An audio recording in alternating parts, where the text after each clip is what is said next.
Amerika hat in den letzten Wochen die grössten Proteste seit den 60 Jahren erlebt. Mehrere hunderttausend Leute sind wegen dem gewaltsamen Tod von George Floyd auf die Straße gegen Polizeigewalt und Benachteiligungen von Afroamerikanern protestiert. Weltweit ist es unter dem Slogan Black Lives Matter zu mehreren Protesten gekommen. Dozens of American cities up in flames after some protests turned into riots. Auch in der Schweiz ist es zu grösseren Demonstrationen gekommen, wie unter anderem in Bern, Luzern, Basel und Zürich. Und es wird immer mehr präsent, wo Rassismus heute eigentlich noch stattfindet. Ist ein Mann auftaucht mit einem Messer und hat uns bedroht und hat gesagt, ja, Scheiss-Ausländer und irgendwie auch noch Heil. Wir sind wirklich direkt bedroht worden und uns ist Gewalt angedroht worden. Wir waren im Barstreet mit meinen Freunden. Meine Freunde haben auch mitgemacht. Und der eine ist dann einfach so zu mir gekommen und gesagt, halt schon, du kannst ja nicht mal Deutsch. Ist er nochmal auf mich zugekommen, aber ziemlich direkt und hat gerade angefangen mit «Nigger, hast du mich eigentlich letztes Mal verstanden, dass ich nicht will, dass meine Freundin im Video vorkommt». Und ich habe mich echt gefragt, zuerst mal, wie kommst du oder wie erlaubst du dir, mir Nigger zu sagen, was hast du für ein Problem mit mir, ich habe dir nichts gemacht und so weiter.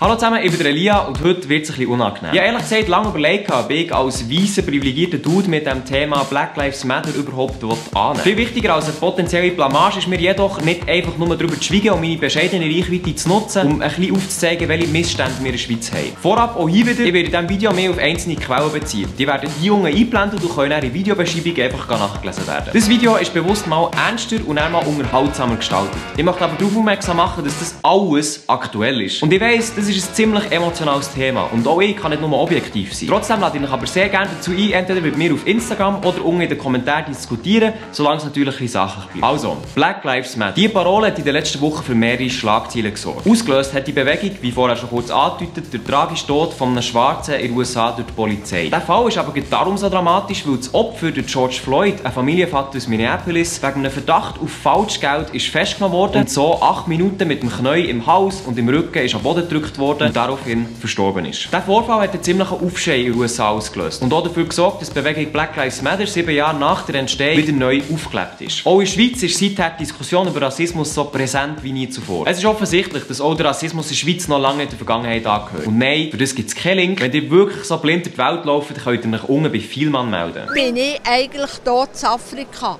Immer noch schwarz, schwarz, schwarz. Brille Vielmann. Auch die Schweiz hat eine lange Vergangenheit mit Rassismus, was sich unter anderem in Ortswappen, an Fasnacht oder in einer aktuell total aufblasenen Diskussion über eine Süßigkeit zeigt. Dass die Thematik in der Schweiz immer wie populärer wird, hat natürlich auch das SRF erkannt und eine Arena angekündigt, unter anderem mit dem Titel «Jetzt reden wir Schwarzen». Das tönt ja im ersten Moment eigentlich nicht schlecht. Man gibt zum Beispiel mehreren People of Color eine Plattform, vielleicht aus der Kulturwissenschaft, der Forschung, der Parteien, um gemeinsam über Rassismus zu diskutieren. Ja, super Sache, oder? Blöd nur, dass ihre Schwarzen so ausgesehen haben. Also für mich klingt das sehr nach Farbsehen nicht erfüllt. Also um euch nur eine Vorstellung zu geben, wie absurd das die Aufstellung ist. Ich meine, stellt euch mal eine Arena mit dem Titel «Gibt's Armut eigentlich in der Schweiz» vor, zusammen mit dem Christoph Blocher, dem Sepp Blatter, Irina Beller und dem Roger Federer. Nice. Oder noch viel abstruser, stellt euch vor, 6 weisse Dudes schreiben uns Diversity-Konzept für die Schweizer Armee. Ah was? Das machen die wirklich so? Ah, perfekt, ich sehe es, wie mal wieder hure dunkel, wenn ich das Video drehe. Abseits von Konstellationen hat es aber so einiges gegeben, was aufgefallen ist. So zum Beispiel die von SVP. Und wir sind die Einzigen, die probieren, eigentlich, dass der Rassismus eben nicht aufkommt. Und ich nenne das in der Schweiz eigentlich nicht Rassismus, sondern Respektlosigkeit. Wir haben Menschen, die respektlos anderen Menschen und Menschengruppen gegenüber sich verhalten. Also die SVP-Politikerin meint, dass Rassismus ja eigentlich nur Respektlosigkeit ist. Und, wie immer bei SVP, liefert sie den perfekten Lösungsvorschlag für das Problem. Dass man die Kinder erzieht, dass sie respektvoll miteinander umgehen. Dann haben alle die Pflicht, wir müssen respektvoll miteinander umgehen. Ich sage meinen Kindern immer, sie sollen die anderen Menschen so behandeln, wie sie auch behandelt werden. Und da hätten wir schon ganz viel erreicht in unserem Land. Hey, super, also wirklich, Problem gelöst. Die müssen einfach alle eure Kinder besser erziehen und dann ist Rassismus weg. Ist doch geil. Ah was? Rassistische Vorfälle nehmen zu in den letzten Jahren. Inklusive Racial Profiling und Drohungen. Ja, Erziehung ist da, oder? Also, es geht natürlich aber auch noch weiter. Richtiger Afro gegenüber der SVP uns vorwerfen, global, wir sind Rassisten. Das ist absolut daneben. Wir sind absolut keine Rassisten. Wir kennen kein einziges SVP-Mitglied, das Rassist ist. Und eben genau diese Diskriminierung geht eben nicht nur gegen die Dunkelhäutigen, sondern eben gegen alle. Und das sieht man eben jetzt gerade wieder heute und hier. Also, Was hat sie gesagt? Nein, die kennen kein SVP-Mitglied, der Rassist ist. Aha, okay, also sie kennt keinen SVP-Politiker, der rassistisch ist. Ja, also, muss ich auch kurz überlegen, wenn sie das so sagt. Ja gut. Also, mal, vielleicht kenne ich einen. Zigeuner darf man genau gleich sagen wie auch Neger. Aber zählt das überhaupt? Weil, seien wir ehrlich. Erich! Bist du ein Spaß? Erich! Du bist ein Spaß? Ja, aber ich weiß es nicht. Aber so 1, 2 Sachen kenne ich noch. Man weiss ja aus Afrika, das sind das meiste Drogenhändler. Da gibt es nichts mehr. Häusliche Gewalt, Messerstechereien, Massenschlägereien, Vergewaltigungen, Frauenmorde und so weiter sind an der Tagesordnung. Und dies begangen von Menschen, welche in die Schweiz eingewandert sind. Ich finde, die Werte in der Schweiz die gehen durch die grosse Zuwanderung der Ausländer wirklich verloren. Unsere Kultur die geht ja unter. Ja gut, da kommen wir jetzt gerade wieder auf schwarz. Ja. Da siehst du jetzt wieder ein paar. Fast barfuß, werfen die Ware rum, lassen alles liegen, wie die Hühner den Dreck. Ich bin der Meinung, dass wenn ein 10-jähriges Kind klauen. Das wiederholt die Tat 1-2 Mal, bin ich der Meinung, dass man das ausschaffen muss, und zwar mit der gesamten Familie. Verstehst du das? Wenn ein Mädchen klaut. Nein. Sie ist sich dessen vielleicht auch noch nicht so bewusst. Noch kurz zum letzten Clip. Sogar ihre Tochter, die ungefähr in diesem Alter ist, stimmt ihrer Mutter überhaupt nicht zu. Also, wir halten fest mit der Logik von vorher. Die SVP ist gegenüber anderen Menschengruppen eben nicht rassistisch, sondern einfach nur schlecht erzogen und darum respektlos. Also, das macht sie schon viel besser, oder? Perfekt. Zurück zur Arena. Zum Glück hat der Komiker Kiko, der einzige Schwarze in dieser Runde, gewusst, wie er das durcheinander regeln und verbessern kann. Indem er einfach jeden reinredet. Und jetzt haben wir auch einen Mann aus Gambia, der ist gekommen. Ein Mann aus Gambia, jetzt haben wir auch einen Mann aus Gambia. Jetzt Black Lives Matter ist wieder seit 7 Jahren sehr aktiv geworden. Das war vor 2-3 Jahren, dann war es 90 bis vor 2-3 Wochen. Ja. Aber ich würde nicht sagen, dass er die ganze Zeit rum war. Ich kann mir das noch gerne sagen, aber ich möchte einen nach dem anderen bitte. Er hat sich völlig integriert, er hat sofort einen Job gefunden, auch einen Job gekriegt. Also für das wir nur 1500 Einwohner sind. Aber seine Frau ist aus der Region, oder? Wir haben das Problem mit Rassismus und das müssen wir lösen. Und jetzt, lass bitte auch schnell zu. Ein Sensibilitätsproblem haben und auch eine Bildungslücke, weil die Schweiz hat eine koloniale Vergangenheit. Ihr macht jetzt kein Thema im Land. Und darf ich fertig reden? Ja. Darf ich schnell ausreden? Gegen das Ende der Arena gibt es noch mal einen kleinen Wechsel. Und zwar dürfen beide Damen von hinten endlich vorkommen. Und so ist das Panel neu mit 3 von 4 schwarzen Leuten besetzt. Also immerhin schon mal nicht mit einem Dude. Eine davon ist Angela Ado. Und sie kritisiert völlig zu Recht, dass unter dem Titel «Jetzt reden wir Schwarzen» sie ein bisschen spät überhaupt vorkommen kann. Aber zum Glück auch hier wieder Kiko einfach mit dem absoluten Support hinter ihr. Ich werde anders wahrgenommen, wenn ich hier bin, als wenn ich dort hinten hocke. Und das ist nicht nur da in diesem Raum, das ist auch gesellschaftlich. Wenn ich draussen bin und man mich sieht, es ist ganz anders. Ich werde anders wahrgenommen, als wenn ich irgendwo im Hinterstübli bin. Kannst du ja vordrängen. Das war die Idee davon, dass wir das jetzt auch wirklich können. Ja, perfekt. Also, ich glaube, er hat es einfach geblickt. Wenn du schon von Anfang an hinten gesetzt wirst, musst du dich halt einfach vorkämpfen. Wo ist das Problem? Wo ist das Problem? Kiko, keine Ahnung. Noch ein weiteres Beispiel, abseits von Arena. Die ehemalige Skifahrerin Miriam Jäger hat sich erst sehr genervt auf Instagram geäussert über die ganze Black Lives Matter Demonstration, weil sie ihren Samstag-Kaffee nicht so wahrnehmen konnte, wie sie das eigentlich gerne wollen. Die Story dazu findet ihr unten in der Videobeschreibung. Ich würde sie gerne einblenden, aber ich habe auch keine Lust auf rechtliche Konsequenzen. Aber zum Glück hat sie neben Tele Zürich noch mal die Chance bekommen, ihre Sicht klarzustellen, dass sie allgemein im Thema Rassismus sehr, sehr dünn ist. Stellst du bei dir, wenn du ganz, ganz kritisch bist, Spuren von Rassismus in deinem Denken fest? Ich glaube, Rassismus ist so ein grosses Wort. Es gibt ja nicht nur Rassismus gegen andersfarbige Leute. Es gibt Rassismus gegen dicke Leute. Es gibt Rassismus, oder? Nein, aber solcher Scheissdreck, da rege ich mich wirklich extrem auf bei diesen Okay, und wenn jetzt das alles sehr lustig ist dargestellt war, darf man nicht vergessen, dass das eigentlich sehr dramatisch ist. Die Beispiele zeigen, und zwar die Arena wie auch die Miriam Jäger, wie drastisch realitätsfremd die Wahrnehmung von Rassismus in der Schweiz überhaupt ist. Weil klar, der Ausgangspunkt der aktuellen Demonstrationen kommt schon aus den USA, aber das Konzept kannst du nicht direkt auf die Schweiz übernehmen, weder historisch noch kulturell. Der Rassismus hier ist oftmals leislicher und im Alltag verankert. Doch, wer sagt nicht das? Klar, da muss ich ehrlich sein, als weißer privilegierter Dude habe ich wenig mit Rassismus zu tun gehabt und bin selber schon gar nicht davon betroffen gewesen.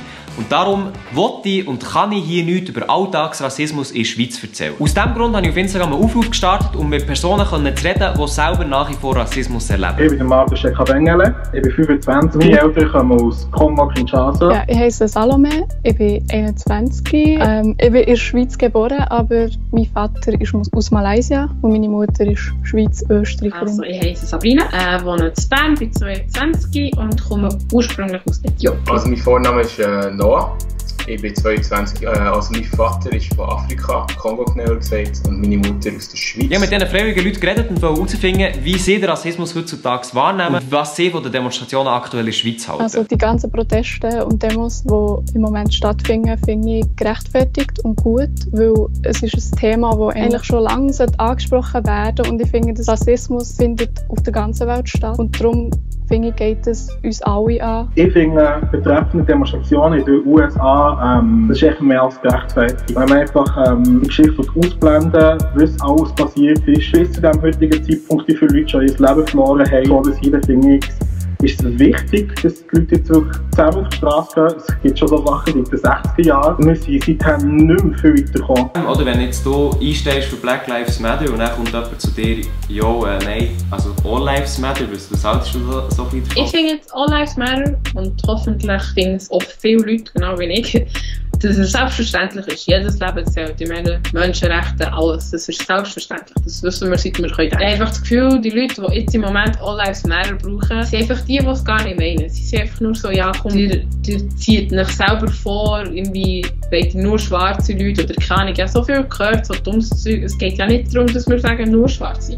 Es geht ja wirklich einfach darum, dass wir sagen, oh, Schwarze. Equality für alle heisst, Flüchtlinge aufnehmen, so viel wie es geht. Das heisst, keine Waffenexporte von der Ruhe. Das heisst so viel mehr. Und ich zweifle sehr stark daran, dass auch die Leute, die das jetzt als Protest schreien, so ernst meinen. Weil ich finde, eben, Black Lives Matter ist das Minimum, das man verlangt, und das kann man schon gegenstimmen. Und politisch muss ich etwas tun, weil das kann es nicht sein. Also wie erlebst du heutzutage Rassismus in der Schweiz? Ich erlebe es in der Schweiz eher passiv, hätte ich gesagt. Sei es jetzt, dass man im Tram sitzt und jemand tut dich auf Hochdeutsch ansprechen. Auch nur ein Blick, auch nur ein komischer Blick, dass man sitzt und dann sieht man, wie ein Grossvater die einfach anstarrt, anschaut. Dann fühlt man sich auch gerade so, ja, willst du mir etwas sagen? Oder ja, manchmal will ich wieder darauf ansprechen und gleichzeitig weiss ich nicht ganz, wie ich soll, und dann kommt es dann gleich nicht ganz dazu, so ein bisschen so. Also Rassismus findet überall, wo man sich nur vorstellen kann. Wenn man sich irgendwo hersetzt und die andere Person packt ihre Tasche zu sich, als würde man beklaut werden oder irgendwie. So die Kleinigkeiten, die man einfach nicht merkt, wenn man es sagt. Zum Beispiel, ich habe jetzt die Lehre im Service gemacht. Wenn ich jedes Mal muss hören, der könnt aber mega gut Deutsch oder irgendwie reden sie direkt Hochdeutsch mit mir, dann sage ich, okay, ihr könnt gerne, aber wenn ich eine berndeutsche Antwort gebe, und sie immer noch mit mir Hochdeutsch reden, während sie mit ihrer Frau Berndeutsch reden, das ist so einfach so fragwürdig. Und das ist einfach so, das nervt. Ich habe mir schon ganz oft überlegt, ob ich nicht den Namen von meiner Mutter annehmen soll. Irgendwo durch finde ich das dann auch blöd, wenn ich mich dann so verändern muss für die Leute. Weil eigentlich sollte ja ihr Denken ändern. Das ist nicht mein Namensproblem, sondern wie die Leute über meinen Namen denken. Wo ich mich dann selber aber gleichzeitig auch wieder darauf reflektiert habe und mich gefragt habe, wenn ein Asiatin kommt oder ein Black African Dude, dass ich einfach automatisch schon hochdeutsche Gedanken im Hinterkopf habe und dann erstaunt bin, wenn er perfekt Schweizerdeutsch redet. Das habe ich dann mega lustig gefunden. Ich als brauner Mann, der im Laden arbeitet. Was würdest du dir wünschen, was sich in der Schweizer Gesellschaft unbedingt so ändert? Ich würde mir wirklich wünschen, dass man sich ein bisschen, muss nicht viel sein, mit der Schweizer Geschichte auseinandersetzt und auch schaut, wie heute zum Teil gewisse Sachen gibt, die sich seither nicht geändert haben, wie die Statue in Zürich, die x Jahre da gekommen ist, und vielleicht so ein bisschen aus der Comfortzone rauskommt. Es gibt an meine Freunde gerichtet oder an alle Menschen hier in der Schweiz, machen etwas. Also schaut nicht weg. Ich meine, wenn ihr etwas seht, von wegen, jemand wird fertig gemacht im Tram, auch wenn ihr die Person nicht kennt, sagt doch einfach, hey bitte, kümmere dich um dieses Zeug und lass die Person in Ruhe. Ich meine, weil die Person, die es wieder fertig ist, eben auch so geschockt, dass sie nichts machen kann. Ein paar Leute haben eben das Privileg, dass man ihnen zulässt. Und das soll man auch ausnutzen. Ich glaube, wichtig ist, dass die Leute denken, bevor sie reden. Und ihnen auch bewusst ist, ja, ich sollte nur Sachen sagen, die ich selber auch hören würde. Was ich mir vor allem wünsche, ist, dass wir die letzte Generation sind, die für das kämpfen. Es ist schon so lange her und wir sind immer noch am Kämpfen. Und es ist einfach demütigend. Es ist einfach traurig. So, nochmal ich mit meiner ganz persönlichen Meinung. Ich hoffe, es ist jedem klar, dass ich mit diesem Video nicht möchte beweisen, dass es Rassismus in der Schweiz gibt oder nicht. Wie ihr in diesen Geschichten gehört habt, und es gibt noch viele andere, steht es gar nicht zur Debatte. Meiner Meinung nach müssen wir als Schweiz endlich anerkennen, dass die Schweiz sehr wohl eine Vergangenheit mit Kolonien hat, davon profitiert hat und auch Symboliken und Sprachen davon übernommen hat. Und somit stimmen wir wahrscheinlich ein paar zu, dass ich die ganze Diskussion aktuell über den Mohrenkopf absolut aufblasen finde, weil das Ding weder Rassismus verursacht noch löst. Aber ich finde es absolut peinlich, wenn man sich herstellt und so tut, als wüsste man nicht, dass Mohren ein Schweizer Synonym fürs N-Wort ist. Das kann man schon ganz lange im Referenzwerk für Schweizer Mundartforschung nachlesen. Also wenn jemand da aussen unbedingt am rassistischen Wort Mohren festhalten will, nur weil es Tradition ist, ja, dann seid ihr halt einfach nicht viel mehr als ein ignoranter Doubler. Double natürlich. Die Leute haben das Gefühl, wir müssen den Mohrenkopf in Verbindung setzen mit dunkelhäutigen Menschen. Das ist schlichtweg falsch. In diesem Land haben wir es nicht nötig, über Rassismus zu diskutieren, weil Herr und Frau Schweizer sind keine Rassisten. Rassismus gegen dicke Leute.